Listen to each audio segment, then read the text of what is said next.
Hello everybody, my name is Kat and welcome back to my channel where we talk about all things horror. We have a very different look to the horror corner today. I'm actually filming in the exact same spot that I always do. It's just that I took out that very large bookcase that was here to open up some space in my room. So I'm still figuring like the new configuration of the space out. There is going to be like more stuff here eventually, and I'm still figuring out like the lighting and everything, so bear with me. I do kind of like the kind of shadowy effects we're getting now. There hasn't been that much happening as far as new theatrical releases go, but I was able to see a few new films on Shudder, some Shudder originals, and I thought I would come on here and talk about them. So I watched 3 films on Shudder recently. These, I believe, are all new releases that have just come out within the past couple of weeks. And with streaming, you know, it's always a crapshoot as to whether or not the films are going to be any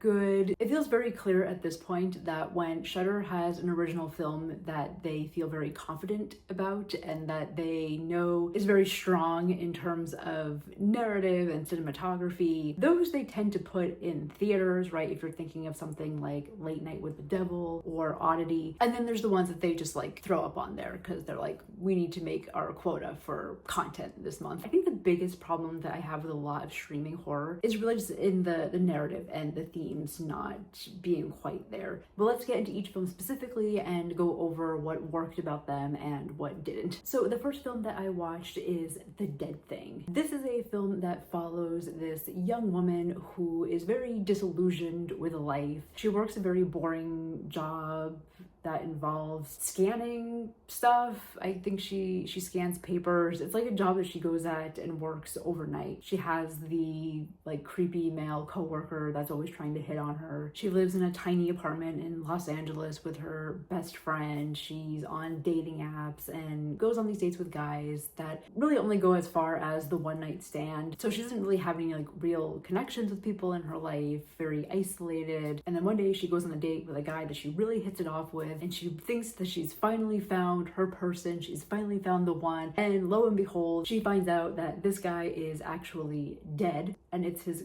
ghost that she has been dating and sleeping with. He starts off not knowing that he's a ghost, but then when he realizes what's happened to him, then he gets like really angry about it and starts getting really possessive of her, and then starts like killing other people. Basically the overall like theme here is around just the drag of modern life, that we're all working these very boring, unfulfilling jobs. We have these dating apps that lead to very boring, unfulfilled relationships.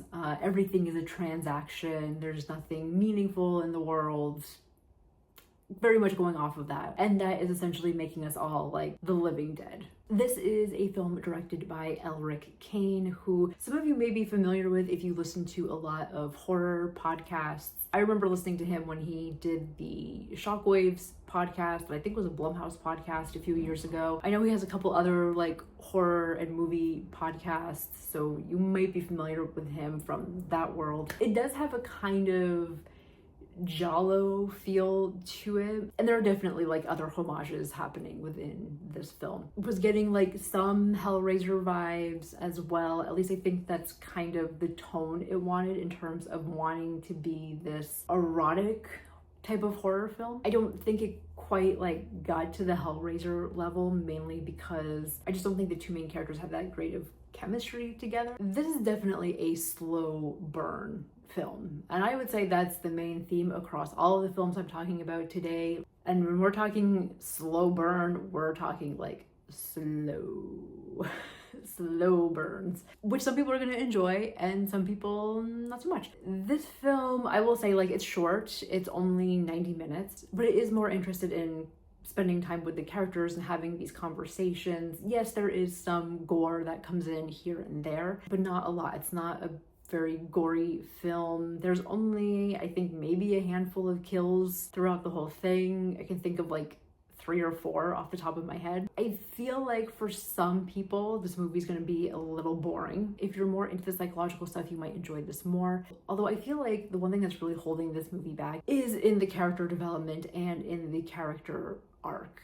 I just didn't really feel like the main protagonist had like a clear arc or a lesson learned by the end of the movie. This is another personal nitpick on my part. I just feel like we see this trend in not just indie horror films, but indie films in general, where it's like you have this female protagonist, not quite like manic pixie dream girl, but still being very like quirky. She's like super hot, but she's also like really depressed, and she's kind of spending the whole movie like walking around listening to her indie music bands and pouting. And there's just like scenes where she's always like chewing on like Twizzlers because she's quirky. There are several moments in this film where we have scenes of her in her room and she's like standing in front of a lamp, like a makeshift tanning lamp, I guess. And she's just like sitting in the chair, like all like slumped over, and she's got her glasses on and she's just like staring into this lamp.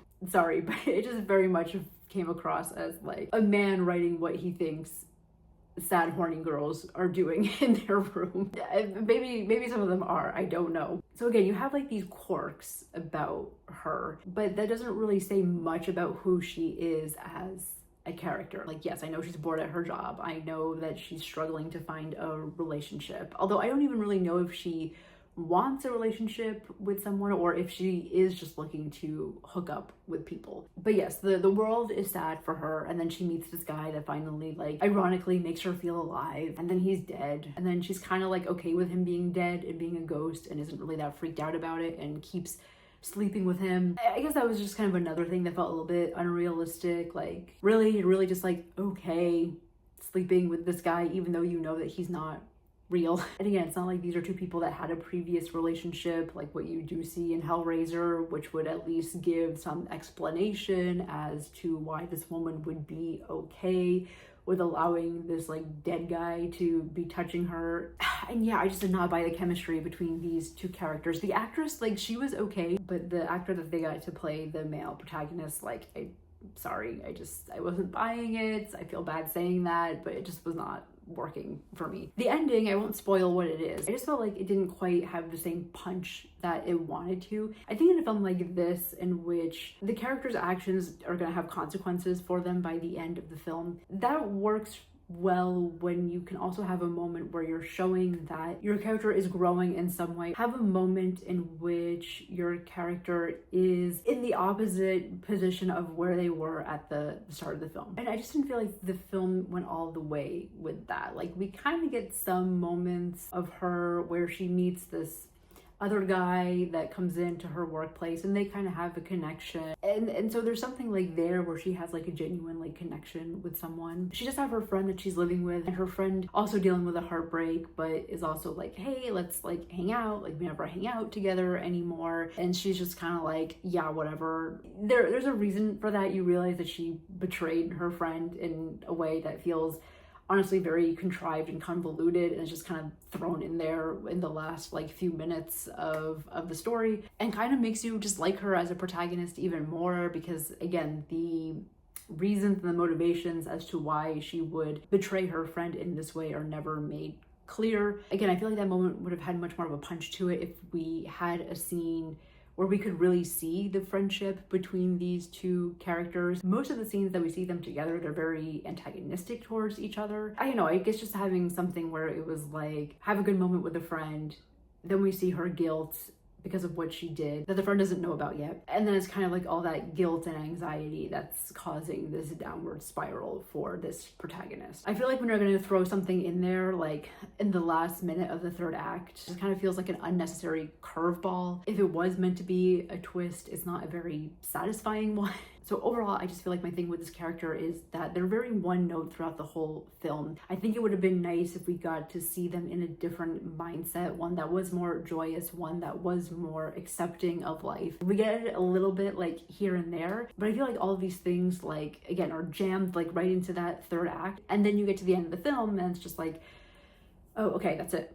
that this is where we're leaving it. I guess by the end of the film, I was kind of waiting for something where it was like having a moment of reflection of, okay, maybe things weren't as like bad as I made them out to be, or I was the cause of all of my problems. So this is kind of a weird film for me because I feel like there were a lot of things about it that annoyed me when I was watching it, but at the same time, like I did kind of enjoy the vibe of it. I'm not gonna put this as like a favorite film. This probably will not be a film that I go back to in the future. I don't know, I guess it did like keep my interest enough to where I was like, okay, I want to like see what happens. I want to see how this all ends. If you're interested, take a chance on it. You might enjoy it more than I did. I would say by the 30-minute mark, if you're not feeling it, then probably switch it off. Okay, so that was The Dead Thing. And then the next film that I watched is Little Bites. This one, definitely my least favorite. This is about a grieving mother who is estranged from her daughter. Like her daughter is not living with her. The daughter is living with the grandmother. If you were to read anything about this film online, it will say like, oh, a mother dealing with the grief of losing her husband. Sort of, like there's definitely moments where they talk about the husband being dead, but I didn't really feel like it was necessarily grief that she was dealing with. This isn't like a Babadook situation where you can definitely tell that the mother is having a really hard time with the fact that her husband has passed away. But anyway, the mom has these like personal demons that she's dealing with literally. The main reason that her daughter is not in the house with her is because there is an entity that is living in the basement, some sort of demon figure who feeds off of her flesh, right? So she goes down to the basement and she feeds this demon and he's just eating her alive. It's getting to the point where if he's not careful, he will kill her. Now, this is a very strange film for many reasons. It's directed by a guy named Spider One, who in my research I discovered is the brother of Rob Zombie. If you're going into this thinking it's gonna be like in the vein of a Rob Zombie film, it definitely is not. It's not as crass as a Rob Zombie movie is. He does follow in his brother's footsteps as far as always making his wife the main character in all of his films, and she's not great, sorry. This film is also produced by Cher and her son, and you do have cameos of people like Barbara Crampton and Heather Langenkamp. This is a film that's gonna market the hell out of those two cameos, but as with most of these indie films, these two are barely in the film. Barbara Crampton does have a larger role than Heather Langenkamp. Heather Langenkamp comes in this scene that like doesn't even really feel like it fits with the rest of the film. There's like a scene with her and the mom on this park bench, and she's going in like this whole like weird philosophical monologue about how mothers, you know, have to protect their kid, but then at a certain point they realize that like their kid protects them, and then she leaves and we never see her again. And then all that stuff she was saying, like, I don't know, it doesn't really feel like it has a purpose, mainly because we don't see the mom and her daughter interacting that much in the film. This is another one where it's like we have all of this stuff that's gonna happen in the first and second act, and again, very slow going for most of the film. Right in the third act, right in like the last like 15-20 minutes, it's like, okay, let's introduce the daughter character, and there's just this like expectation amongst you as the viewer that like you're gonna buy this relationship between this mother and daughter, even though nothing got set up about it prior to this moment. But you don't actually ever see them interacting, and when they do interact, it's this very like generic thing where daughter's on the couch playing a video game and the mom comes in and she's like, hi honey, are you tired, are you ready for bed? And the daughter's like, yeah, and then the mom is like, okay. Like that's like the extent of their relationship. We don't see any strife or conflict between the two of them. We have no idea how the daughter feels about her mother, or the fact that her mother has just like abandoned her for a good chunk of her life. And then it's like you get to the end of the film, there's this whole standoff between mother and daughter, and like it's supposed to be this epic moment where the mother and daughter fight off the monster together, but like it doesn't have that much of an impact because that relationship was not set up throughout the whole film. It would have been one thing if we start off the film and we see that there is distance between the mom and the daughter, and the mother is having this like struggles with motherhood. I don't see her being a mother throughout the majority of this film. Like, what is it specifically about motherhood that she finds so hard? So I just didn't buy any of the motherhood stuff. Like throughout the whole film, I was like, why is there this demon in your basement? Why are you allowing them to eat your flesh? How did this relationship even come about? None of that is explained in the film. Like, is this something that she created from her own mind, or is it something that was just out there that she let in? Like, I don't know. I have no idea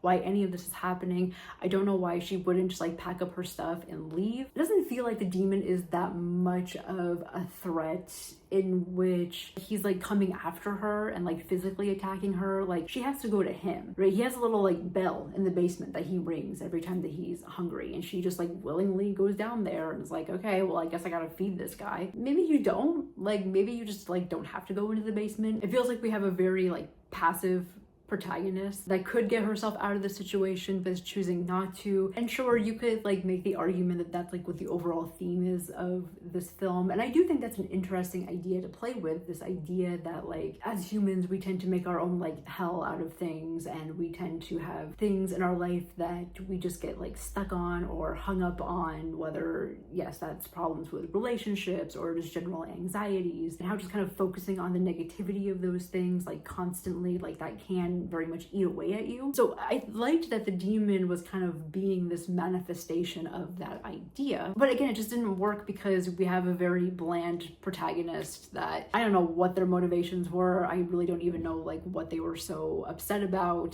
Tonally, it also felt all over the place. There are times where it felt like it wanted to be kind of campy, then it ultimately pulled back from that. There are moments, for example, she goes out and finds this like lonely guy at a bus stop, and she convinces him to come back to her place, and she's hoping that she can feed the demon this guy. And it's like this very long sequence. I would say it's like 20 minutes of her trying to knock this guy out and like feeding him pills to get him to like fall asleep so she can like drag him down to the basement. And there was just something about it all that just felt very like slapsticky, and like it wanted to be more like humorous and again have that more like campy tone to it. So I was so confused by like that particular moment, and again it just felt like filler that was in there because they were like, we gotta drag this film out. For some reason this film is almost 2 hours long, and it does not need to be almost 2 hours long. And I felt like if you wanted to have the idea of like her sickness or her depression or just this kind of negative space that she's in is having impacts on the people around her, like I feel like it would have been stronger if instead of having that moment you had a moment with her and her daughter, right? Because again, this is supposed to be a film about motherhood. I will say I do think the monster has a cool look and does come off as very creepy and off-putting. I wish that they had just done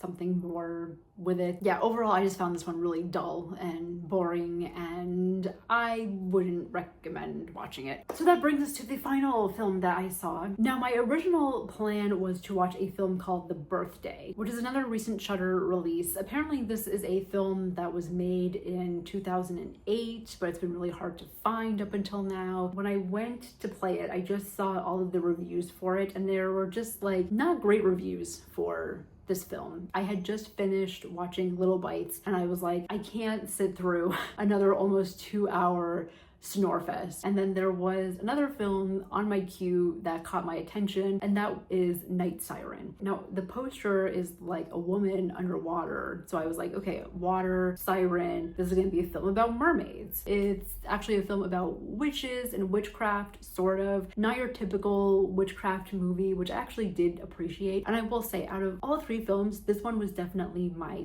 favorite. The only thing is that I can't really categorize it as like a horror film. I know it's on Shudder. There are definitely things about it that are disturbing, but it's much more in the like psychological drama territory than it is in horror. But I do think out of all 3, it is the most cinematic. It's definitely well done in terms of the acting and the writing, and the cinematography is absolutely beautiful and gorgeous. For people that like these kinds of movies, you're really going to like it. This is a film that deals much more with like the real life horrors of our everyday society. It's a film that takes place in a small Slavic village. It is a film from Czechoslovakia. So I also think I liked that portion of it, that you just get to see this other culture. You have these 2 primary women who are friends. One of them who grew up in the village and then left a very abusive situation and is now coming back. And then you have this other character who is just kind of this free spirit and definitely much more on the witchy side of things, right? She's the kind of character that like bathes naked in the moonlight. They become friends, and then eventually the people within the village, mostly the men in the village, start accusing them of witchcraft, of being witches, and then getting the rest of the village to turn on them. This is a film that definitely has very clear feminist themes to it, although I don't feel like it tries to like force feed that message into you as the viewer. It doesn't feel as like annoying and disingenuous as you sometimes get with a lot of like Hollywood property. But that's where the horror is coming in, right? The horror is coming in from, yes, misogyny, but also just this kind of like herd mentality of people where it can be really easy to convince a group of people that someone else is the enemy and that they should be going after that person. And it can feel a little unrealistic of like, really, like, would this really like happen? Although, you know, speaking as an American, turning the news on and looking at our current political climate, like you can definitely see evidence of that on both sides of the aisle, right? Of people who are demonizing someone that they perceive to be the other or someone that is against them, and crafting these narratives to get other people to go against that other person or that other belief or that other ideology, whatever it is. So it's a film that's like tapping into that innate like human reaction to things, how easy it is for people to just like believe in whatever they're told as long as it's coming from a source that they trust, and how we're always just kind of looking for evidence to feed off of our own biases, and how that can lead to anger and hate and sometimes violence. So that's the real horror of this film. And again, that is not going to be for everyone. This is definitely a slow burn horror film. This is definitely a character drama. I mean, this is like the kind of film where like we have it broken up into different chapters, which admittedly, like, yes, that kind of comes off as like pretentious, like, you know, you really need chapters in your film. It doesn't necessarily bother me, but I know that's not like a thing for everyone. I would say if you're someone that is really into like the moodier films, the films that definitely have a very strong sense of atmosphere and environment to them. I mean, again, the cinematography here is gorgeous and you get a lot of scenes out in nature and in the woods. If I had to like compare this to something, it would probably be something like Robert Eggers' The Witch. Again, not so much with like the intense like horror stuff that happens in that movie, but if you're someone that really appreciated the kind of witchy vibes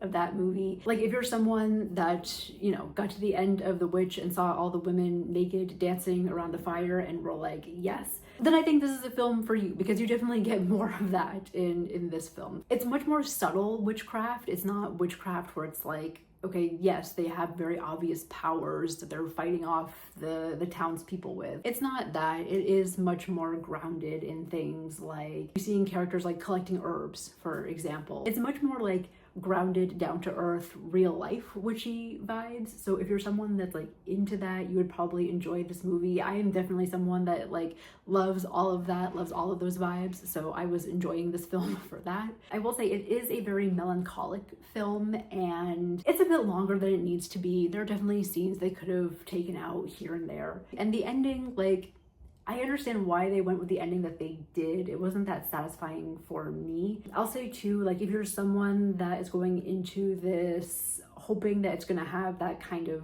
revenge vibe to it, where like this woman is wronged and then she goes out and gets revenge, the film is not interested in that either. It's not interested in being like overtly gory. It's not interested in kind of reveling in these scenes of revenge and violence and all of that. And I think that's the point of the film. I think that's what the filmmaker was trying to get across. Mixed in with this theme of this protagonist who is coming back to her home, her roots, and so there's definitely this kind of like heritage aspect. Again, the kind of theme of like you can't really run away from your past. No matter how hard you try, it's always going to find you at some point. And I really did love the friendship and the relationship between the two primary female characters. I thought, again, the actors did a really great job here. Overall, I just enjoyed the journey of this film that it took me on. Again, it is not scary. This is not your traditional horror film. If what I'm saying sounds interesting to you, then I would definitely say give this film a shot. Even if it's not your typical thing, maybe, again, throw it on and see what you think, if you like it or not. So those are the 3 films that I've been watching recently. There are also other films that are out on Shudder right now that I would say if you haven't seen yet, take a look at them. I was just on there this morning and I saw that they're promoting Revenge, which if you don't know is from the same writer-director that did The Substance. It was actually her first film. So if you haven't seen that, I would definitely say check it out because that one does have the gore and the female revenge aspect to it. There's also a film on there right now called The Coffee Table, which I talked about in a previous video. That one is another slow burn, and I don't think it's for everyone, but it deals with very dark existential themes. And I just think the way that the filmmakers presented it was really interesting. And it's kind of one of those films where it kind of drives you a little mad when you're watching it, but I think that's the intention because that's definitely what the main character is going through. I would say if you are a parent of small children, might not be the best option because there's stuff with kids in there that can be very upsetting. As far as upcoming films, again, we're still in kind of this lull period. I feel like last year we had a lot more horror films that were coming out around this March, April time. I am going to an early screening of Drop. It's supposed to come out in April, but I'm going to get to go to an early screening of that, so I will give my review after I see it. And then yeah, we'll just kind of see what comes up after that. I will say, as far as this channel goes, my spring is a little chaotic between having to do travel and family coming to visit, so I will try to be as consistent as I can throughout March, April, and May. And yes, I think my next review will probably be for Drop in a couple of weeks, so stay tuned for that. And until then, let me know what you've been watching. Let me know if there's something on streaming that I should be checking out, and I will see you next time. Thank you so much for watching.